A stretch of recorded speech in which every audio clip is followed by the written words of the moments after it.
The wretched man refuses to be conquered. He is bold, he is brutal, and he is belligerent. On his path to pleasure and passion, the power of God interrupts him and transforms the wretched into the wrecked. Join us on our transforming journey.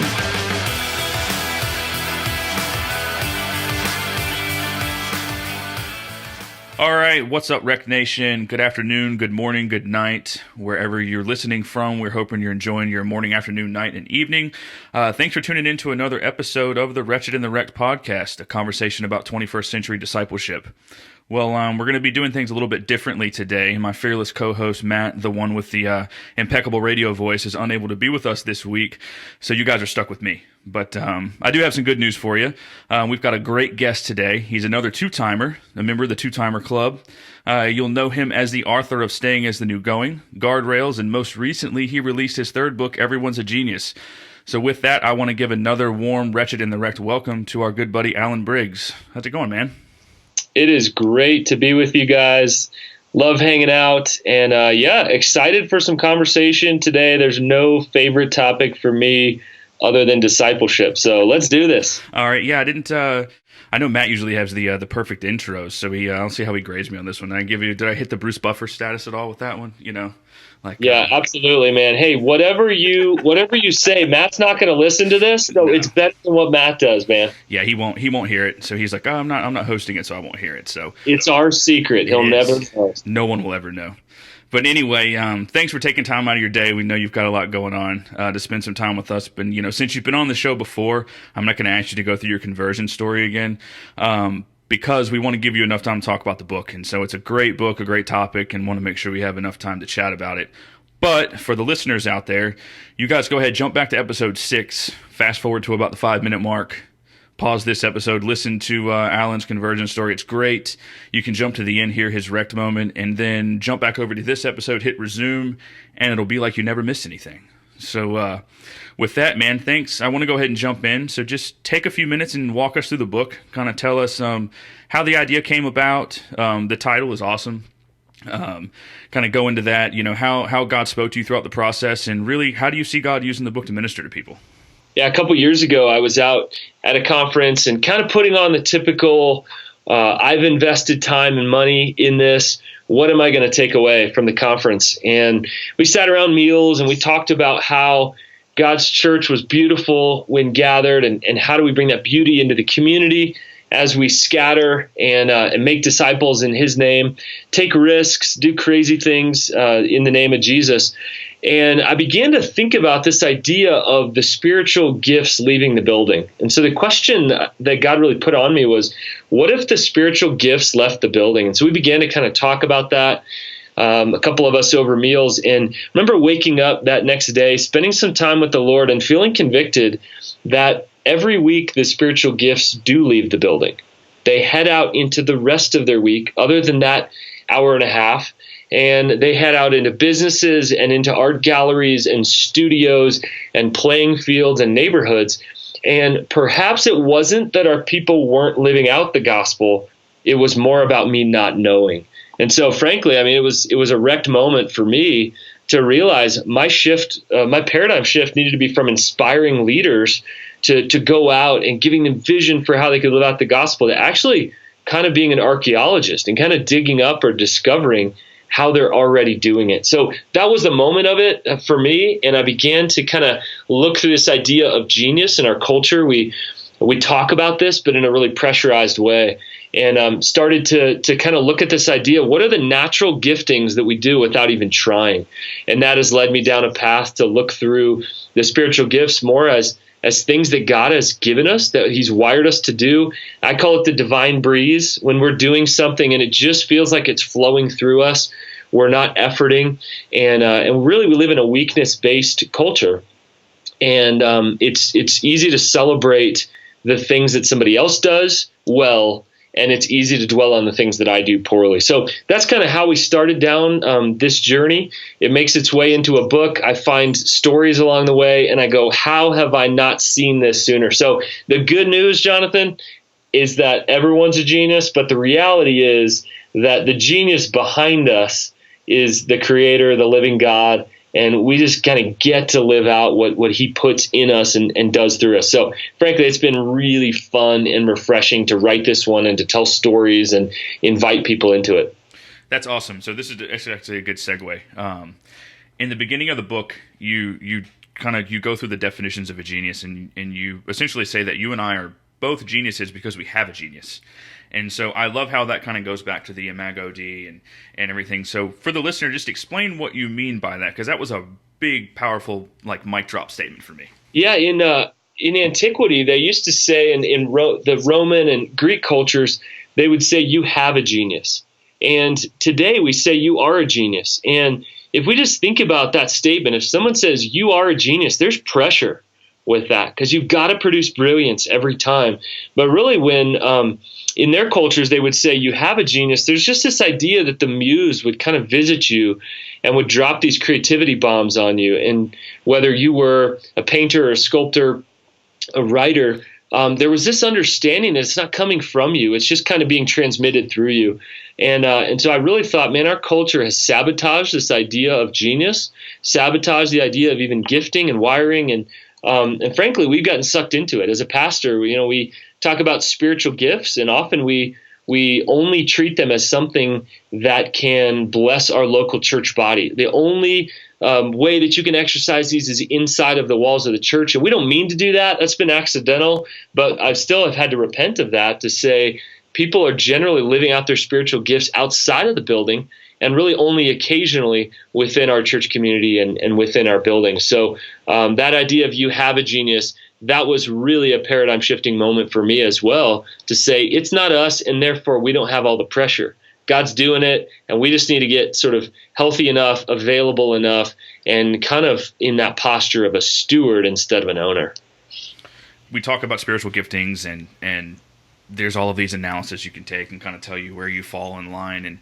And I think our culture sees when you throw out the term genius, they immediately want you to think of like a Rain Man. Either, one or two things happening. Like, I'm not picking on, or negatively looking at people's injuries, but you hear all the time of someone got hit in the head and instantly they can play classical piano, or they can instantly paint masterpieces, or you're either Albert Einstein or Isaac Newton, or they equate genius with this big impactful value added to the 10th degree lifestyle, when God's given us all these gifts.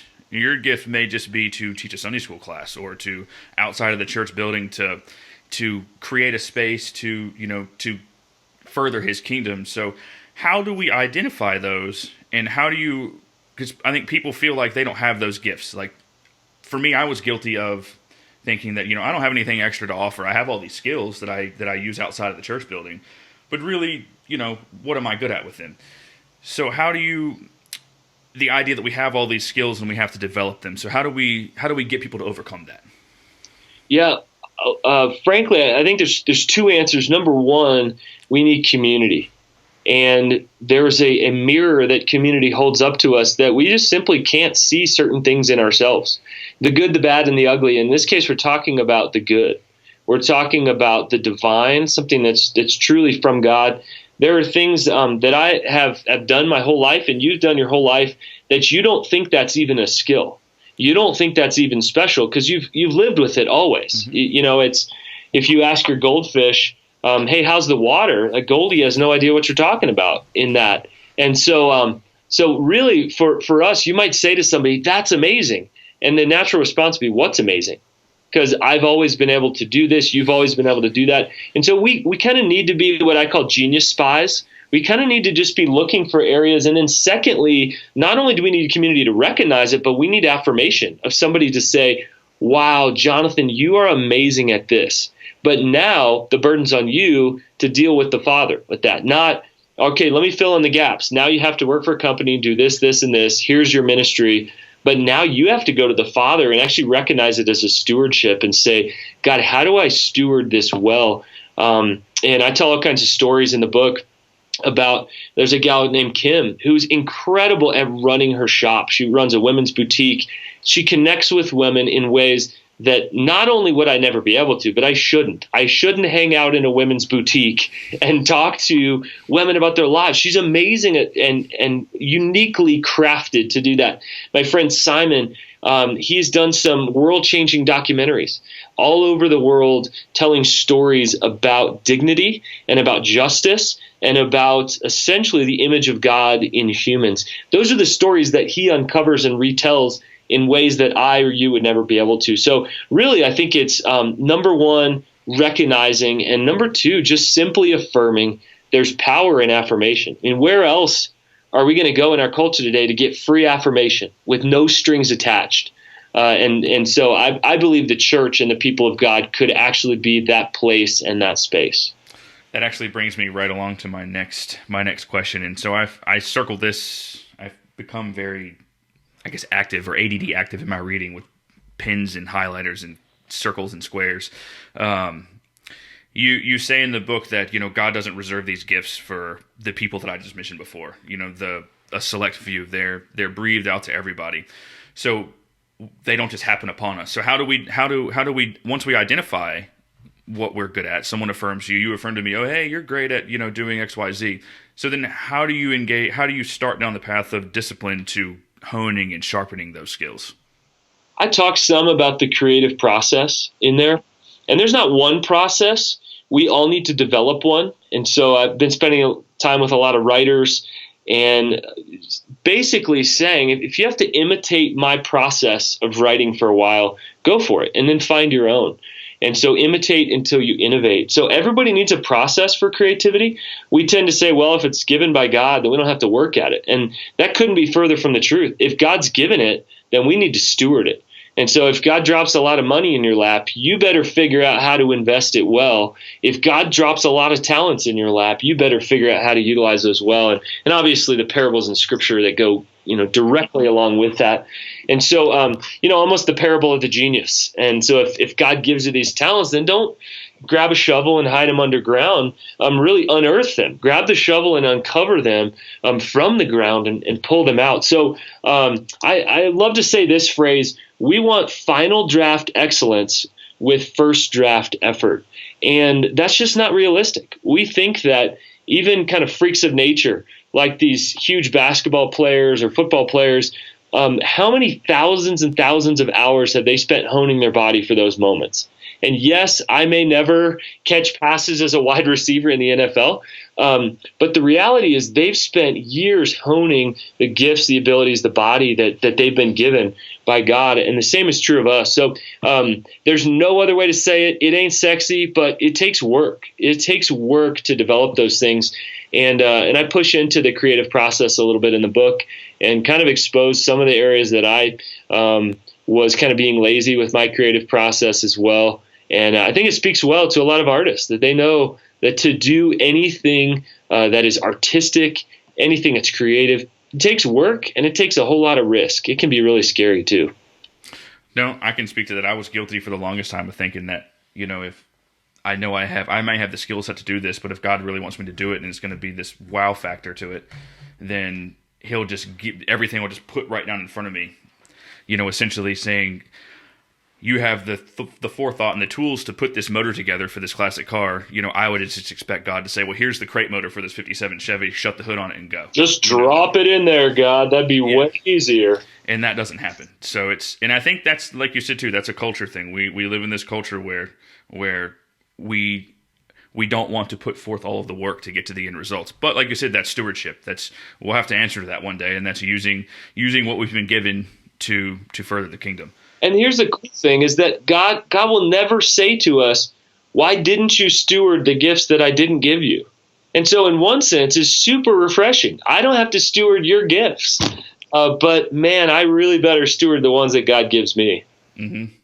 This is a discipleship thing. It's helping people identify what they're good at and helping them see this is where you should go with this and, give it to God and help them go. So it's one of the big undertones of discipleship that I found throughout the book that I absolutely loved as I was reading.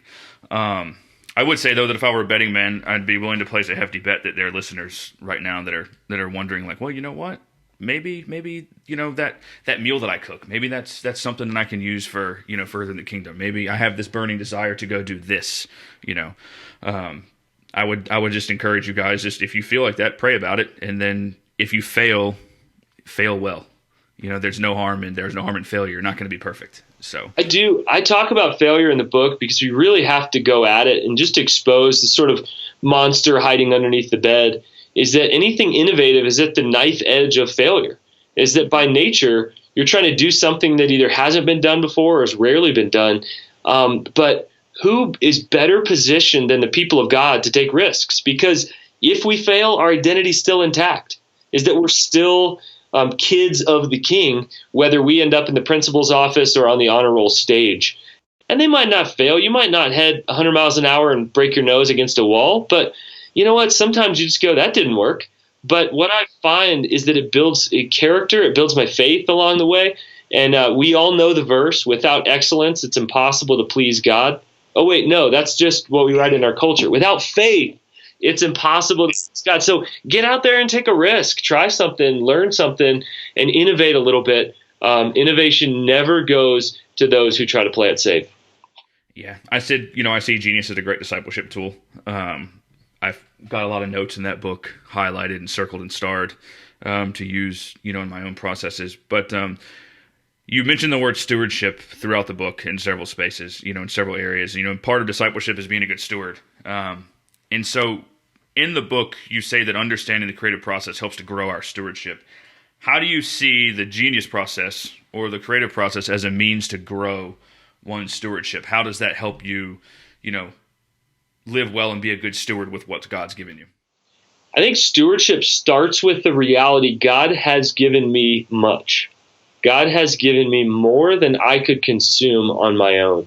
And when you think about a poverty mentality or a scarcity mentality, it says, I don't have enough.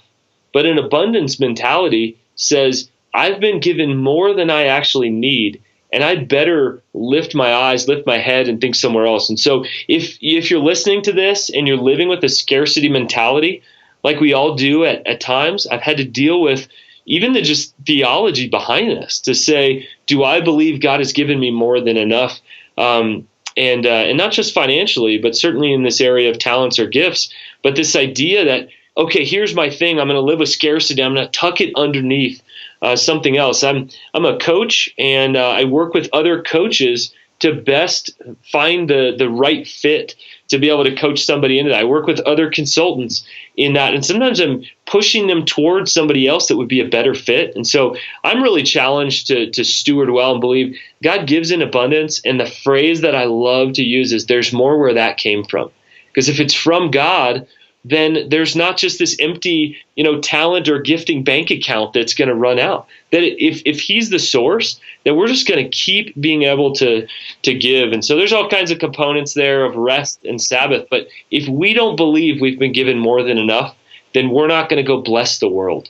The idea is to unleash this creativity, not for the sake of me, but for the sake of the world. That gets me out of the way. Yeah. No, that's very true. It's almost like, I see a lot of people, and I've actually discussed the book with a couple of people that I know that haven't read it. They were like, what do you mean everyone's a genius? Like, how does that even, I don't get it. So, and I can see from the stewardship standpoint, it's almost like before you realize that God's given you infinitely more than you can ever need, your cup literally runs over. You just have to identify it. It's almost as though a lot of our culture, especially within the church, lives with a set of blinders on.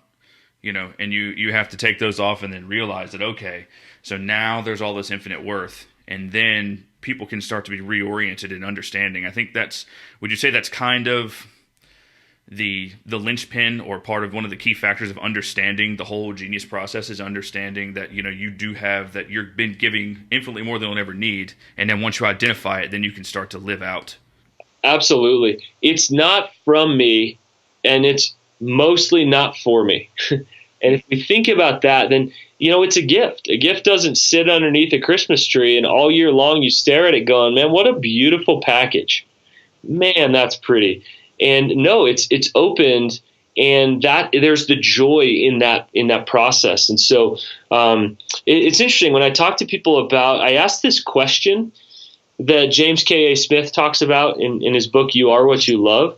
I ask this question: what is the good life for you? And what is the good life for your family? And I've been asking this to people on the corner as we drink coffee together, and neighbors, friends, coworkers.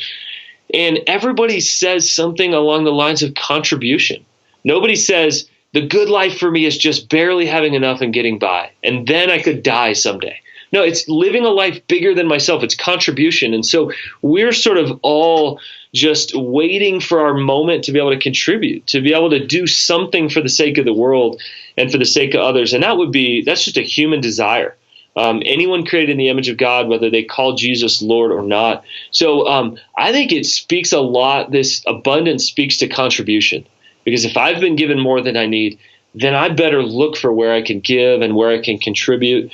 And ultimately, that's been so fun for me with writing, is to see, where does this book, like, what cracks does the book get into? I just had a guy from Ukraine reach out and say that he had read one of my books and it deeply ministered to him. And I can tell you that never entered my mind. How do I help a missionary in Ukraine live out his indigenous gospel to the people? No, that's just the way that God uses things when we take a risk. So I would just encourage you, if you're out there wondering, what do I have to give? Take that risk and let God surprise you, because what you think something is going to accomplish usually gets blown to smithereens by God, for good or for ill. It's just not the kind of impact that I set out to have. And I have to laugh and say, it's as if God knows what he's doing, and it's as if I don't know what I'm doing. Funny story there.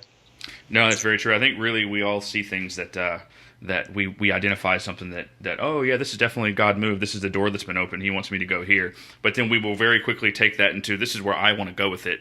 And it's almost like, hey, no, you're going to go to Nineveh type thing. We're going to go, you're going to go over there.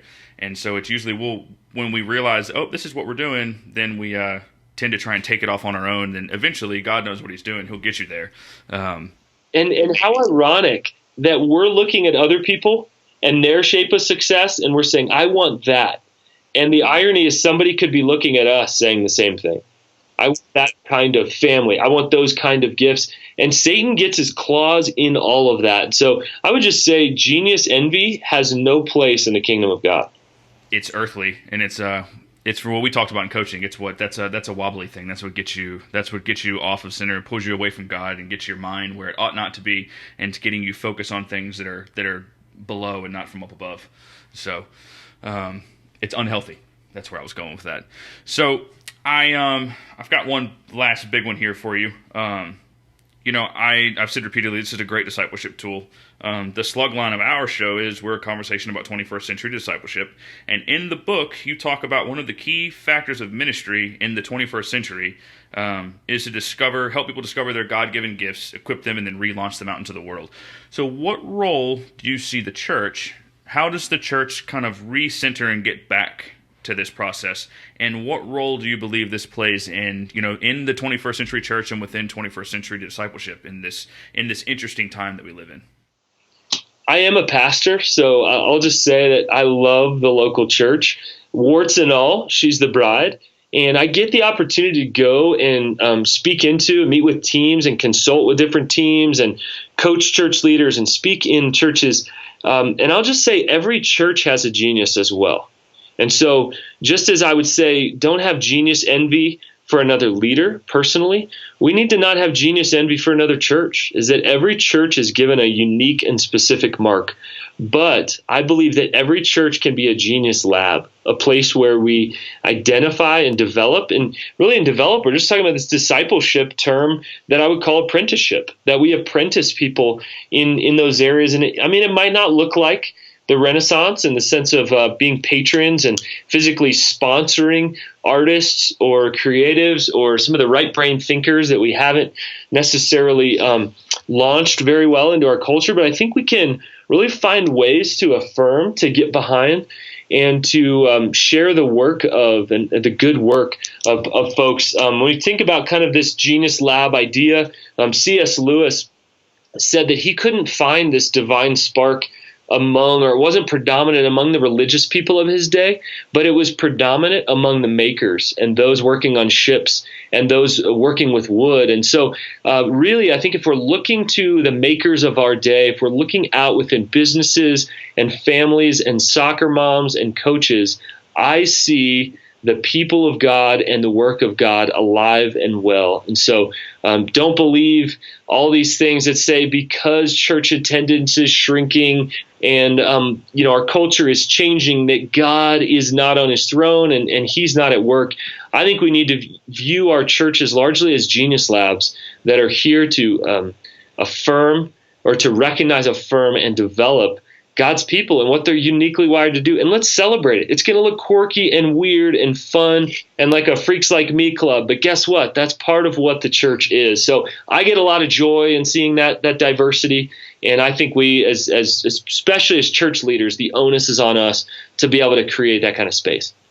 That's really cool. So for the guy that's listening, if you talk about makers being able to connect with one another, and I see that a lot at where I work. I deal with people who work with their hands, and if I design something, you get that affirmation, and people are like, oh, that's really good, that's really cool, how'd you think of that? So for the guy that's listening who may have a buddy who, they're doing some informal life-on-life discipleship, and they're working together, and he's thinking, hey, I've got this friend who's really good at something, and I think that's a really, as you said, the divine breeze is flowing through. How would you encourage that person to engage? Because like you said, it's awkward. It's not something that our culture tends to do with, hold up my phone. We try to relegate to text messaging or tweets or the Facebook Messenger. So how would you suggest, to come alongside someone and say, hey, you know what, I think you should lean into this a little bit? Well, first, let's acknowledge that, especially as dudes, that's not normal. We don't just sit down over wings and say, hey, Jonathan, let me affirm how awesome you are. No. It's just not necessarily how we operate. And I would say females generally are a whole lot better at that than we are. And I don't know whether it's pride or lack of emotional intelligence or whatever. That's just not prominent in our culture. And so I would say, number one, acknowledging that it's not normal and to take the risk to be able to speak that to one another. And so it doesn't mean that we shouldn't sit down to have wings. It doesn't mean we shouldn't watch the game together. It doesn't mean we shouldn't, as you're talking about life on life, I love to build stuff with other people. And the reality is, there's people that are like finished carpenters, and I'm not. I'm kind of a hack who's learning. And so if I can invite somebody in and say, man, you're amazing at this. Could you teach me how to do this? There's, I think, great value in that. And so I would just say we need to change our posture from one-upsmanship as guys to the ability to say, man, you're amazing at this, and you need to keep doing this. There's such power in that. Our culture does not know how to affirm without strings attached. And kind of my prayer through this book is it would give people the liquid courage to be able to step into those conversations and say, I don't have to tell Jonathan his career path. All I have to do is tell him he's amazing in this area. And I picture people sitting around a table and saying, this is you. You're amazing at this. I see the image of God in you when you do this. And so, man, if there were people doing that one-on-one or small groups of guys doing that, man, that gets me so excited to see when we're actually affirming the image of God in people. Man, that is powerful. It is, and it's only, I firmly believe it's only uncomfortable and awkward because it doesn't happen. It's not enough, there's not enough people engaging in it. When secretly, especially in guys, everybody wants to have that affirmation. We're all seeking the pat on the back. Everybody loves to have the good old pat on the back, but it doesn't happen. So when it does, you're like, whoa, like what? Yeah, and if you don't find it among the church, you don't find it among other men in discipleship relationships, you're going to go try to find it at work, or you're going to go try to find it in an affair. You're going to go try to find it through porn. You're going to go try to find it in some place that makes you truly feel like you are a man, you're created in the image of God, that you're fully alive. And so I'm crazy enough to believe we could feel fully alive within our own spiritual relationships and our own relationship with God, that we could say, I don't need to find affirmation in other spaces. So really, I think it comes back to identity at the end of the day. Yeah, no, that's very true. That's very, very true. Well, one last thing before we start to wrap up, because I want to respect your time. You gave your awesome wrecking moment last time, but speaking to the book, we can call it a wrecking moment this time. Throughout the process of the book, where God just kind of showed up in a big way. So the gal I was talking about, Kim, she came up to me when I launched my first book, Staying is the New Going, and she said, could we sell these in my store? And it wasn't exactly my dream for a small women's boutique to sell my book. And I thought, that'll never work. But sure, I'll get some for you at cost. And she put them in her shop, and she started selling out of these things like hotcakes. Well, that's what I thought. The real story, she's like giving most of them away to women to encourage them. But I like to think she was selling them like hotcakes. And so she came to me and she said, thank you so much for letting me sell your book in my shop. I've had more gospel conversations in the last 5 days in my shop than I've had in the last 5 years. And that just, number one, that got me so excited and so proud of her. But that shattered my paradigm that I think here's the people I want to work in. Here's the kind of impact I want to have. I had a great marketing plan, but God isn't about marketing plans. God is about doing his work however the heck he wants to accomplish it. And so I can honestly say the most fun place that I get to sell my book, that I get to have conversations with people is actually not me, but it's through a lady that's faithfully living out the gospel in a cute women's boutique on the west side of my city. So God's just shattering paradigms in those. It's fun. You kind of get to laugh at yourself. Absolutely God doing his thing. No, that's really awesome. It's not, we always think we have the best marketing plan, but God is the ultimate marketing plan. You know, he's going to get his message out. And oftentimes he's going to get it out in a more effective manner than where we think we've got it all figured out.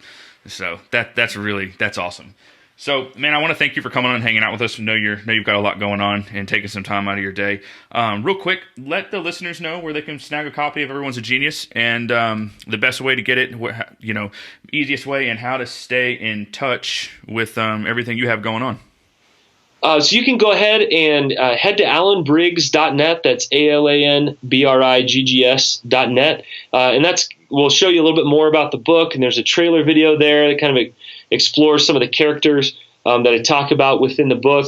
There's opportunities there with coaching and consulting, but my heart is all for discipleship, and that makes its way into kind of some different realms. So if there's anything I can do to help your church along the journey of health, your team, you as an individual or as a leader, please let me know. And lastly, if you can't go onto Amazon and purchase the book, and I want to respect that if you're on a stewardship journey or just really tight for money, but this message interests you, go ahead from my site and shoot me an email and just send me your address, and I would love to gift you with a personal copy of this. I'll send it out with a note in it to be able to just encourage you in your journey and partner up with you. But Jonathan, thanks for having me. I love what you guys are doing.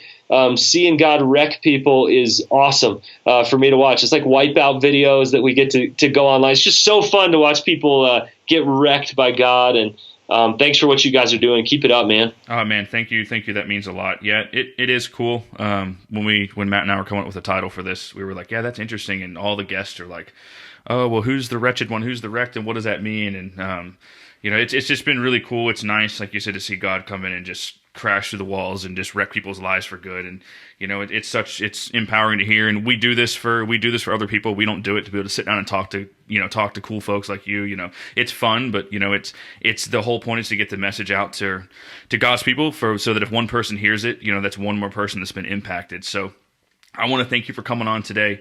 And lastly, Rec Nation, if you guys enjoyed this episode, please head over to iTunes and leave us a quick review and a rating. Those help us get the message out and increase our viewer platform within iTunes. Just leave us a quick rating and review. And if you want some more information about this podcast and Job 31 Ministries, head over to www.j31.org. Until next time, Rec Nation. Thanks for listening to today's episode of The Wretched and the Wrecked. If you liked what you just heard, please subscribe in iTunes and leave us a positive review. The Wretched and the Wrecked podcast is brought to you by Job 31 Ministries. For more information and to connect with us, please visit us online at www.j31.org.